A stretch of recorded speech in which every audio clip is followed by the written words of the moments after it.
Hey! Do you know what nano means? It means small, very small. It is 1,000,000 times smaller than the smallest measure on a ruler. If you want to get an idea of how small a nanometer really is, you'll need to take a piece of hair from your head. Go on, it won't hurt. Got it. Now take a good close look at that strand of hair. Not much to look at, is it? If we were to shrink you down, smaller than the smallest thing you can see with the naked eye, you will find that your piece of hair starts to look a lot more interesting. You are now about the size of a red blood cell. Your strand of hair is a massive tree compared to you. Even at this size, you're still about 1,000 times too big to be considered nano. To get you down to the nanoscale, we will have to shrink you to about 100 nanometers tall. Hey, where are all the lights?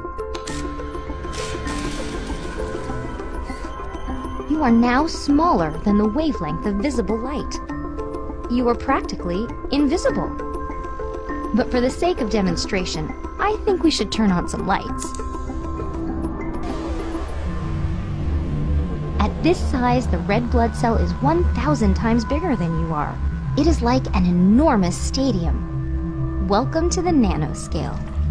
You could probably hold a common cold virus in your hands quite comfortably now. The rhinovirus is only about 30 nanometers across and is nearly impossible to see next to the red blood cell. A red blood cell is too big to be considered nano. However, it's made up of all kinds of nanomaterials. If you were to look close enough, you would see that the outer walls of the cell are stabilized by a flexible, mesh-like protein skeleton. The bars and connectors that make up this mesh are considered part of a nanomaterial. Without these reinforcing nanostructures, the cell would be much more fragile and not nearly as flexible. It wouldn't stand a chance in your body. Everything is made up of nanomaterials. Nanomaterials are an arrangement of molecules and atoms that, when combined, create stable building blocks that can be made into larger, more complex materials and structures. Which is pretty much everything, including this little piece of hair. I bet you didn't think there was so much going on in such a small amount of space.